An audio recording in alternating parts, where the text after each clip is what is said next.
muitas coisas secretas que a gente não podia filmar e foi tratado aqui antes da filmagem. Mas, agora dá tempo a gente ainda aqui que nós estamos estudando a apostila dioclética e estamos estudando hoje ser humilde, porque a gente está aqui vendo as qualificações de um pregador, tá? Necessidades indispensáveis de um pregador. Então, o que um pregador precisa para ser um pregador bem-sucedido? Dentre elas, ser amante da Bíblia, ser vocacionado, administrar bem o tempo, ser criativo e agora ser humilde. Então, a palavra humildade significa virtude que nos dá o sentimento da nossa o quê? Fraqueza. Então, ser humilde é você reconhecer que por mais que você conheça, por mais que você saiba, por mais que você tenha, você não vale nada, você não é dono de nada. Tudo que você tem foi recebido, você recebeu, tá? E da maneira que você recebeu, outros também podem alcançar do mesmo jeito.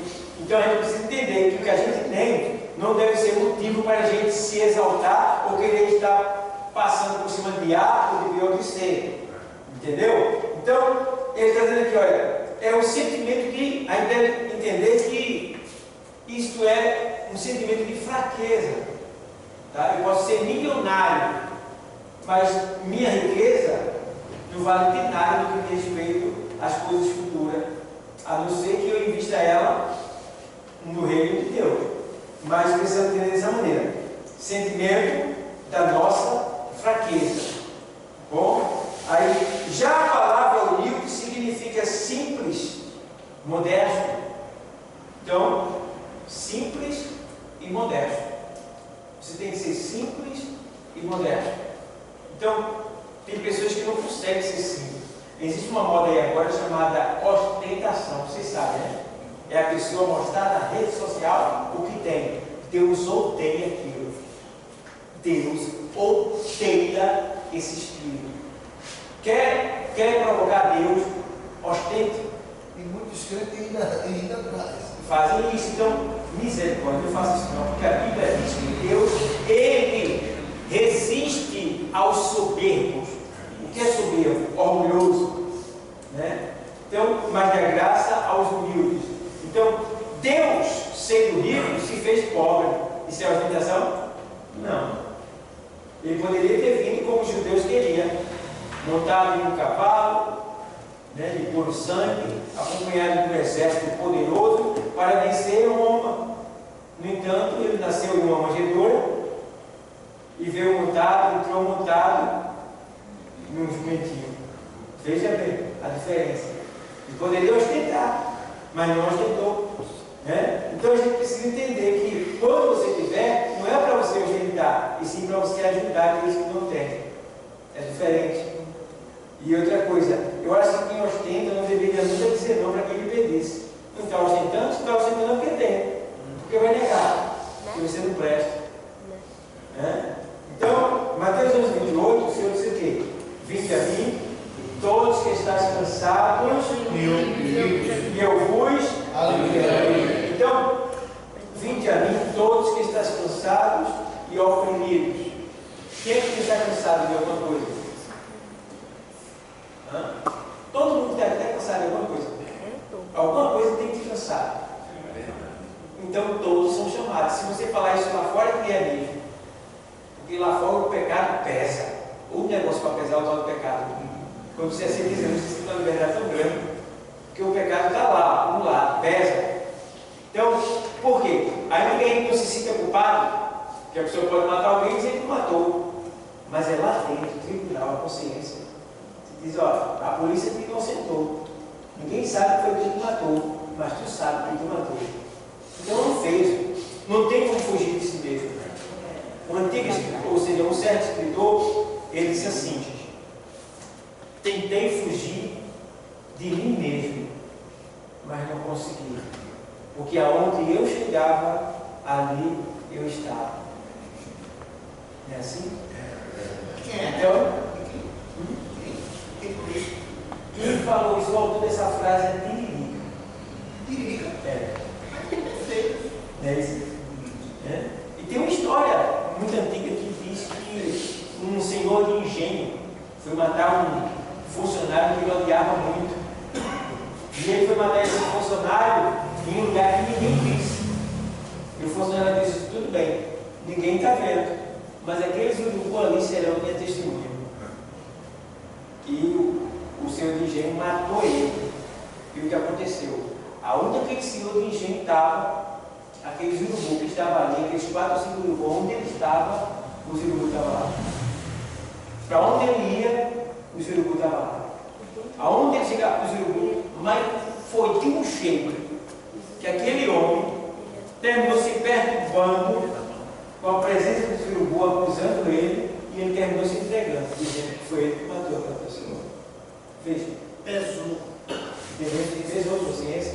Então, ninguém foge. Na academia de polícia, quando a gente está estudando criminologia, né, homicídio e tal, essas aulas aí, a gente, quando vai aprender investigação, a gente tem uma coisa: não existe crime perfeito. Todo crime, por mais sigiloso, delicado e bem estrategado que ele tenha sido, ele deixa uma marca. Você vai ter que achar ela. Não existe crime perfeito. Tá? Então, e hoje com os recursos que se tem no avanço da tecnologia, né, que até um fio de cabelo serve como prova, né, e muitas outras coisas mais, então está mais fácil ainda para quem investiga crimes. Então, precisamos entender: vinde a mim todos que estás cansado. Quem é que não está cansado? Todo mundo está cansado de alguma coisa. E oprimido, opressão. Quem está sendo oprimido por alguma coisa? Às vezes é uma conta para pagar, uma cobrança. Às vezes é um filho, uma esposa, um marido, um vizinho, um patrão, oprimindo você, cobrando além da conta, lhe cansando. Né? Aí ele faz: vinde a mim todos que estás cansado, oprimido, e eu vos aliviarei. Então, Jesus ele tem um alívio de tal maneira que ele faz com que a gente, mesmo sofrendo tudo isso, a gente consiga se sentir leve, aliviado. Porque ele diz: olha, eu te aliviarei. E realmente, ele é a solução para tudo isso. Porque se a gente chegar até ele, se a gente for até ele, realmente ele vai me dar estratégia dentro da sua palavra para vencer toda e qualquer situação, por mais difícil que ela seja. Para vencer a dívida, para vencer a doença, para vencer a perseguição, para vencer o desprezo, para vencer qualquer coisa. Então, ele vai nos aliviar, ele vai nos dar uma saída. Aí ele faz: e aprendei de mim, que sou manso e humilde. Então, Jesus ele manda aprender com ele. Não é com o pastor, não é com a dirigente, não é com o professor. Ele manda aprender com ele. Ele é que é o exemplo. Uma vez eu perguntei assim: Jesus disse que ele é manso, mas ele meteu o pau nos caras lá dentro do templo. Não, ele não meteu o pau nos caras. Ele não bateu, senão ele ia com a sua própria palavra. Ele não bateu. Ele virou as mesas e soltou os animais. Tá? Ele pegou a sorrada, que era o seu cinto, e virou as mesas, mas ele não bateu em ninguém. Era diferente, cara. Então, ele continua podendo dizer com autoridade que ele é aquele que é manso, que é um exemplo para todo qualquer homem que queira aprender mansidão. A mansidão está em Jesus. Né? Existiam 2 homens mansos na face da terra. Quem foram eles? Moisés e Jesus. Muito bem. Sabia, né? O homem mais manso da Moisés matou. Moisés? Quem? Matou? Sim. Mas ele era manso. E ele não é assim, manso? Não, mas aquilo ali foi uma defesa. Ali foi uma ação de amor. Para defesa você. A mansidão de Jesus, eu sempre vejo e reconheço, porque ele é filho de Deus, sabedor de tudo, do céu e a terra. Ele nunca respondeu de imediato. Ele nunca respondeu como a gente diz, na lata. Você pode assistir qualquer coisa. Tudo se pergunta a ele para, depois ele responde. Agora vamos lá. Quando Moisés matou um homem, em que posição ele estava? Qual era a sua vocação naquele momento? Não sei. Príncipe do Egito. Tudo bem, ele não sabe, nós sabemos, porque ele é novo convertido, nós sabemos. Ele era príncipe. Sim, não, do Egito. mas aquele, eu sei que quando aconteceu aquele ato, ele não era líder ainda de tirar o povo, ele não estava tirando o povo. Isso. Então a ação que ele fez, no meu entender, foi uma das coisas que depois eu descobri que não foi, que não permitiu que ele entrasse no paraíso. Aprendi na aula. No paraíso, na terra prometida. Na terra prometida. Para mim o paraíso é uma terra prometida. Ele não entrou. E depois, aqui na aula, eu aprendi por que ele não entrou na terra prometida. Entendo. Porque ele ia ser adorado como Deus. E de certa forma ele não foi chamado para criar o povo. Ou seja, ele não foi chamado para entrar na terra prometida. Não existe essa promessa na Bíblia. Ele foi chamado para criar o povo do. Não existe na Bíblia dizendo que Moisés vai entrar, porque Deus já sabia que ele não ia entrar. Não pela desobediência, porque Deus já sabia que ele não ia entrar. Deus tinha um propósito para ele. Deus já sabia tudo. Entendeu? Agora, o que é que eu pensava antes disso que eu estou aprendendo? Que ele não entrou, antes de aprender que ele não entrou como o corpo dele foi escondido para ninguém adorar. Ele não entrou na terra prometida porque ele tinha feito esse ato antes. Mas esse ato nada se refere a nada do que foi prometido junto com a terra prometida. Pronto, então veja bem. Aí, voltando ao assunto, quando ele matou o homem, ele não conhecia ainda, entendeu? Ele conhecia o Deus de Israel como Deus, não pessoalmente, não como o Deus dele. Convertido. Por quê? Para ser príncipe do Egito, ele teria que conhecer todos os deuses da face da terra. E Moisés realmente conheceu todos os deuses da face da terra. Agora, o Deus que mais chamou atenção foi o Deus dos israelitas. Porque todos os deuses tinham um sepulcro, todos os deuses tinham uma imagem, todos os deuses tinham alguma coisa visível para tocar, mas o Deus dos israelitas ninguém via ele. Então, chamava atenção. Então, quando ele descobriu que ele fazia parte de Deus, e que aquele homem ali estava maltratando alguém e tal, foi mais pela questão do sofrimento que ele estava causando ao homem, injustamente, que ele foi lá e matou. Mas a gente não vai colocar nesse ponto aí, que é como o seguinte: eu me converti, vai, que o camarada, vou dizer outra pessoa, né? A pessoa se converteu, mas aquela pessoa era um assassino, era um drogado, um estuprador, mas se converteu. Então aquele cara era bravo, matava, brincadeira, que quando ele aceitou Jesus, ele recebeu isso aqui. Aprendeu com o Senhor a ser manso. E aí mudou, ele não mata, não briga, não é mais bravo, tem outra fama, entendeu? Então dali por diante é que vai contar, porque Deus não leva tempo, não leva em conta o tempo da ignorância. Certo? Não é. Vai dali por diante. Moisés tem esse Essa é uma dúvida que eu tenho. O homem mais manso da Moisés, o homem mais manso. Essa é uma dúvida que eu tenho. Aí pronto. Está tirando essa dúvida? Ele realmente não é nesse caso que você falou. Ele, a partir de hoje, daqui de ontem para trás ele marcou 10. E hoje em diante ele trocou, mudou a vida. Quando chega lá, ele vai ser, vamos dizer assim, quando ele for receber lá na terra, lá no céu. No plano espiritual, ele vai ter um cargo a menos ou uma quantidade de pessoas a menos por conta, não vai contar aquilo que ele fez, não? O que ele fez? Esqueci. Você está falando antes ou Antes. Você está falando quando ele foi chamado por Deus?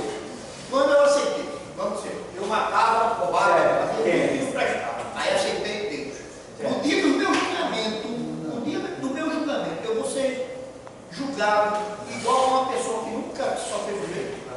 Não, veja bem, tudo que você eu estou fez. dizendo que ele não vai alcançar. Isso eu não estou dizendo. A minha pergunta é essa.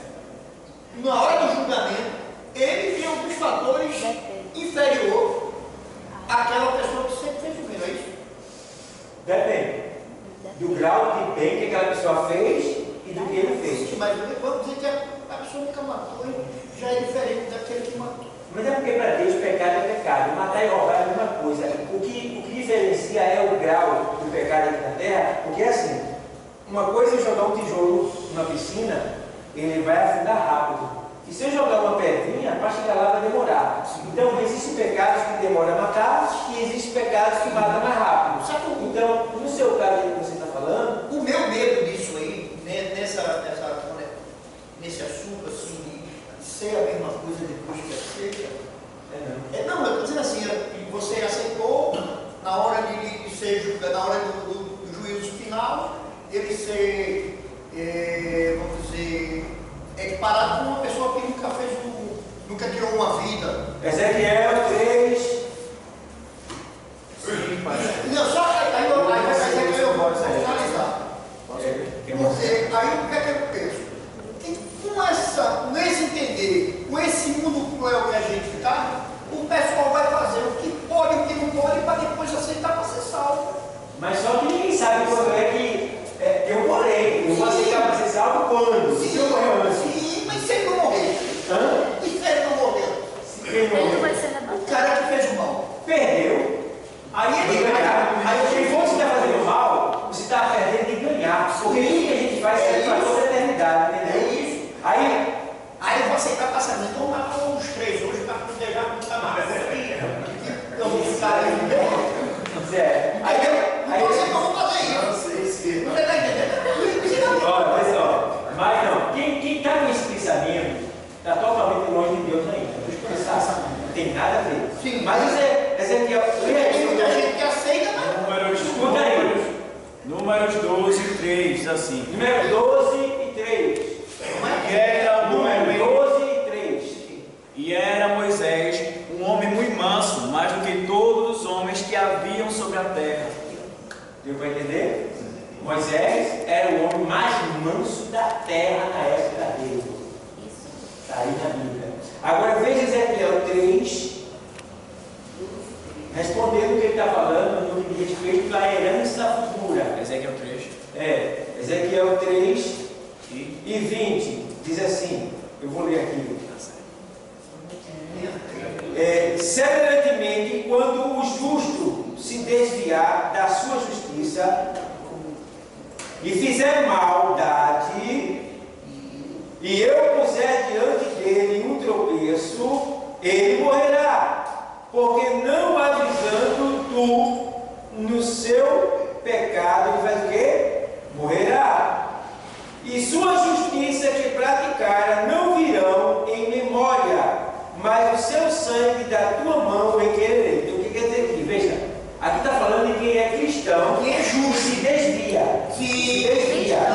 Então ele se torna um ímpio. isso. Então nenhuma da bondade que ele fez, tudo que ele fez na igreja, para a obra, não vai ser lembrado nada. Ele vai chegar lá como um ímpio, uma pessoa mal, vai ser julgado e condenado. O meu foi. Certo? No caso do ímpio, é a mesma coisa. Aqui ele diz assim, ó. Aqui ele diz assim, 3:18. Quando eu disser ao ímpio, certamente morrerás, não avisando tu acerca do seu pecado, ao ímpio acerca do seu pecado,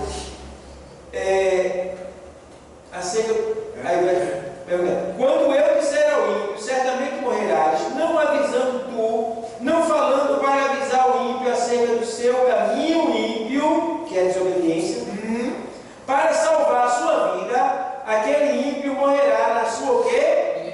Na sua o quê? Que é maldade. Mas o seu sangue da tua mão vai querer. Certo? Vai lá em Ezequiel 18.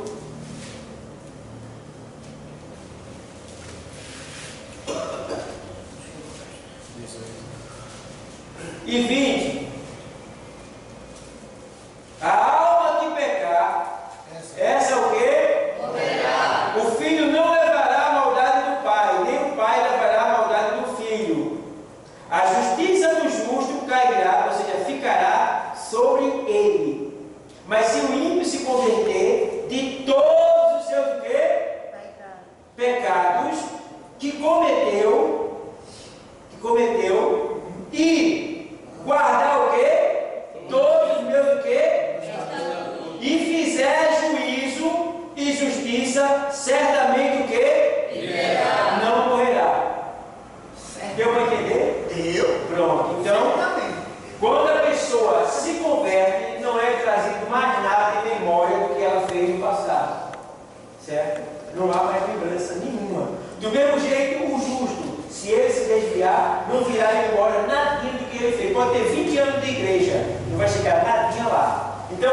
que vale aqui, nesse vida aí, é o último estado de vida que você morre. Não é o tempo de igreja, nem santidade, nem unção. O que vale é o último momento. Como você morreu, é o que vai dizer. E o que fez na igreja? Vai contar para pagamento e galardão, para você viver na eternidade. É isso. Aí conta. É isso. Conta, entendeu? Mas para a salvação não conta, porque a salvação não é pelas obras. Então, o que vai valer aí é como você morreu. Morreu em obediência e santidade. Pronto, céu. E o que fez, pagamento, para viver na eternidade. Se desviou, tinha 20 anos na igreja, morreu como pecador. E o que ele fez? Nem chegou lá. Porque ele já não vai para lá. Ele vai para o juízo para dar conta porque ele morreu no pecado. Deu para entender? Agora, se ele justo pecar, reconhecer o pecado, ele volta a ser liberto. Sim. Aí ele Vai para o céu. Se ele morrer salvo, vai para o céu. Certo? Pronto. E continua valendo o que ele fez. É só se ele morrer sem Deus. Não é dizer, é viver. Isso. Porque eu conheço muita gente que diz, mas não vive. Isso, aí está o perigo, porque existem dois julgamentos. Por isso que existem dois julgamentos. Diz que são, mas poucos irão. Existem dois julgamentos. Existe o juízo final e existe o tribunal de Cristo.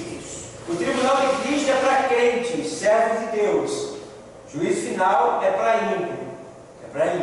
Sabendo, porém, que alguns cristãos que ressuscitarão no final das eras estarão lá no juízo final. E a Bíblia diz que no final será separado os bodes das ovelhas. E o Senhor dirá para os seus, que são ovelhas do que está na direita: vinde, bendito de meu Pai.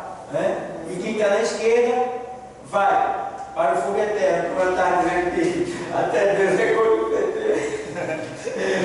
Então, do lado esquerdo vai para lá. Então, você vê por aí. Então, resumindo a história, meu amigo, o senhor entendeu? Entendeu?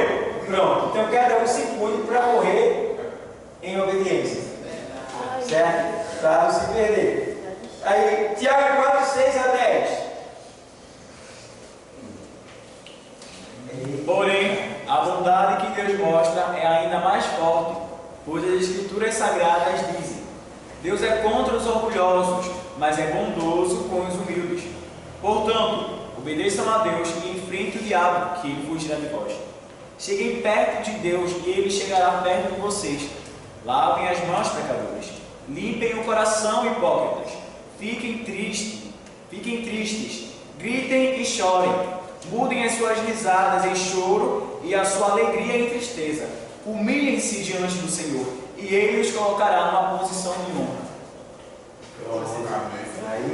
E aqui agora, o pregador nunca deve subir ao púlpito para pregar confiando que?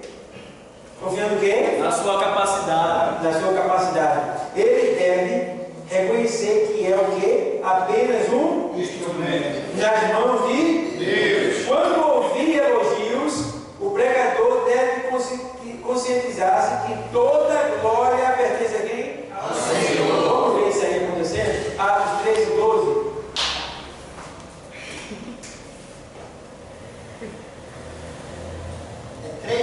3 e 12, Tiago. Quando Pedro viu isso, disse ao povo: Israelitas, por que vocês estão admirados?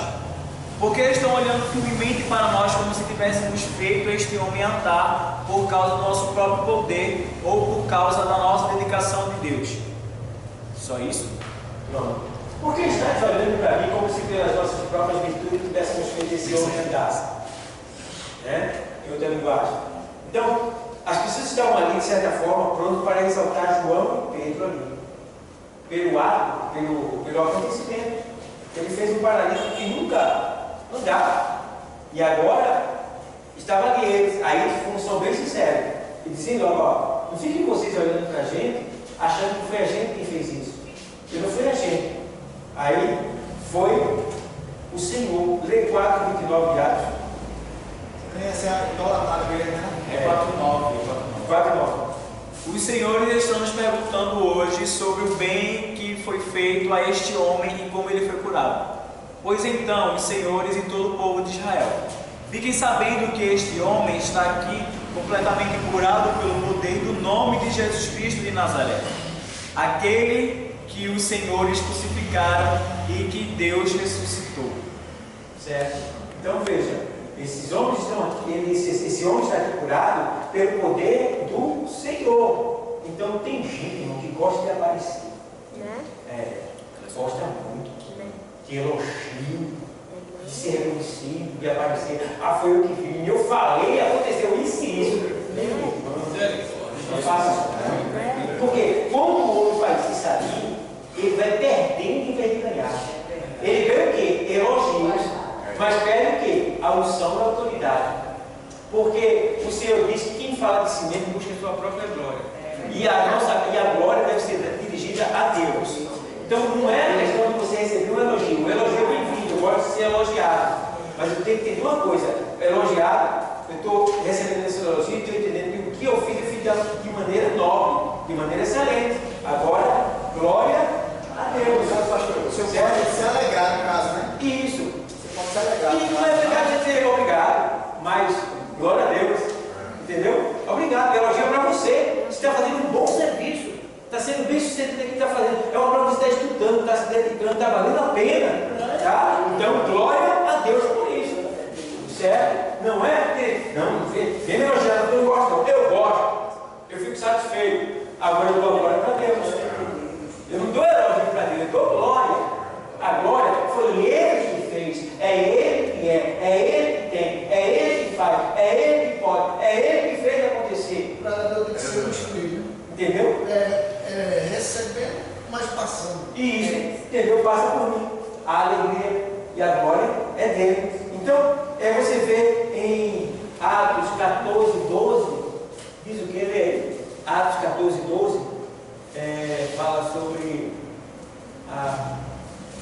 Eles deram o nome de Júpiter a Barnabé e de Mercúrio a Paulo, porque era Paulo quem falava. Estava Paulo e Barnabé pregando a palavra, e de repente ele olha para um homem que estava finto nele. Finto quer dizer, olhando nos olhos dele, ele disse: está olhando muito, tem fé. Já tem fé lá dentro. Aí Paulo diz: levanta. Aí o paralítico levantou sobre seus pés. Não deu outra. Naquela cidade lá, de Icônio, Lista, perto, né? Estavam lá. Aí eles adoravam Júpiter e Marte, né? E outros deuses mais. Aí agora ele, pronto, os deuses se fez homem e está entre nós, Paulo e Barnabé. Aí foram buscar grinaldas, palmas, palmeiras e outras coisas para levantar eles como Deus. Olha aí, diz aí.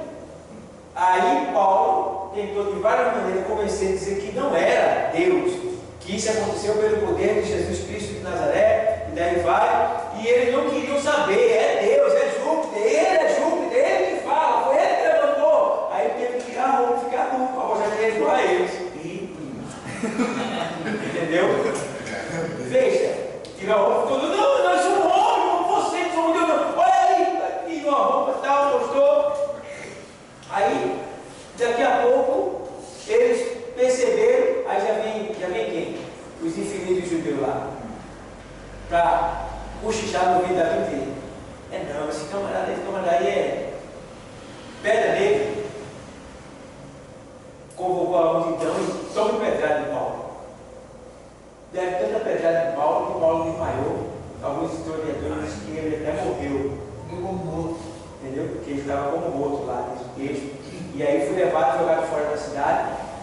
Depois de um tempo, Paulo dorme, levanta-se, limpa e volta para a cidade de novo.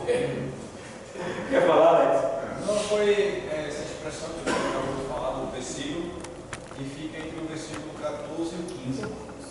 Eu, ouvindo, porém, isto, os apóstolos Barnabé e Paulo rasgaram suas vestes e saltaram para o meio da multidão, clamando, dizendo: varões, por que fazer essas coisas?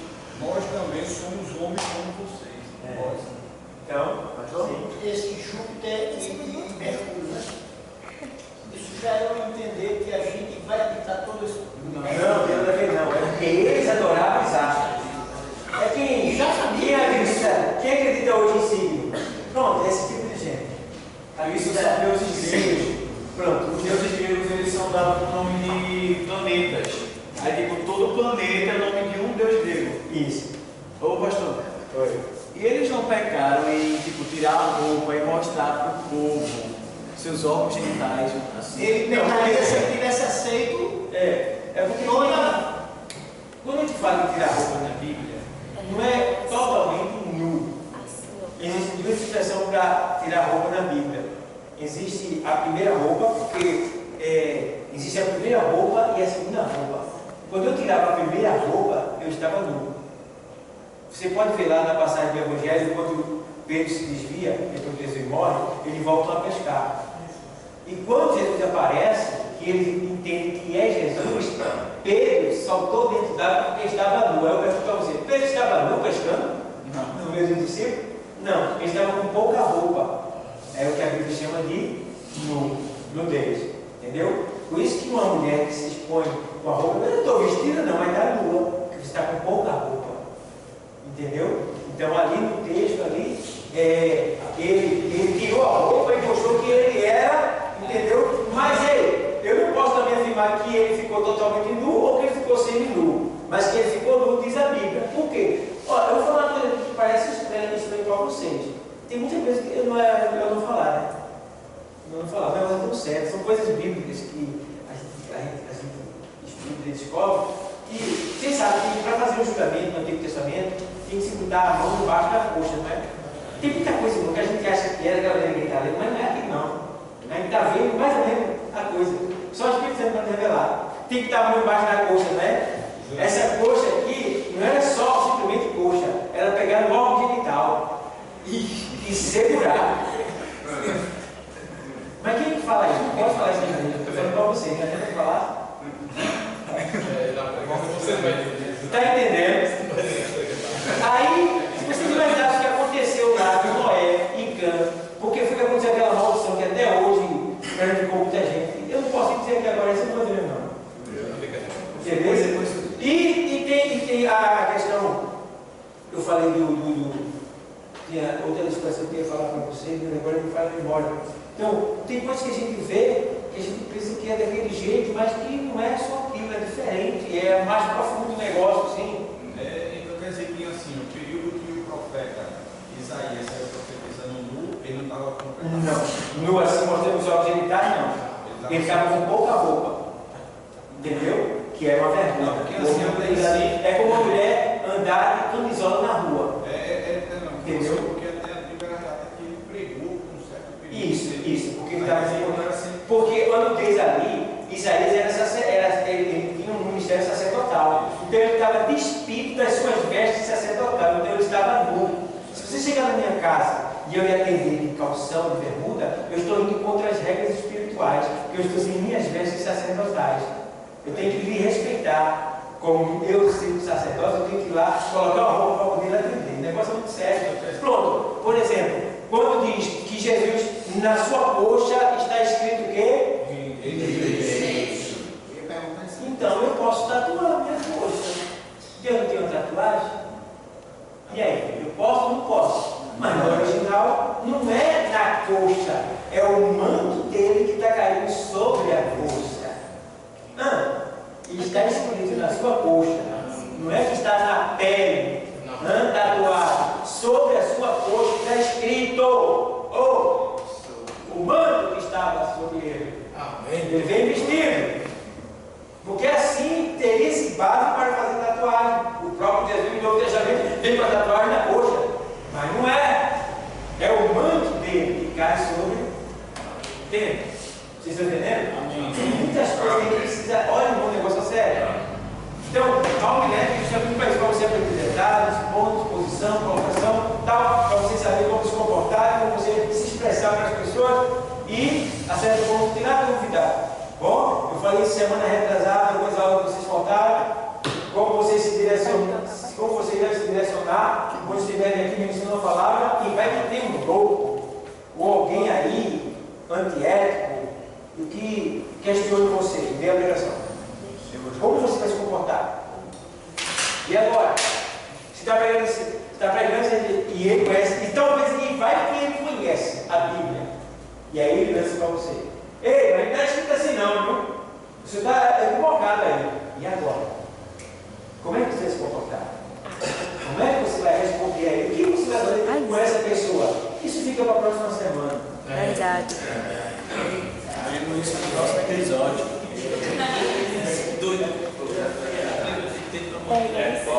Então vamos ouvir aqui o nosso sempre aqui, nosso irmão.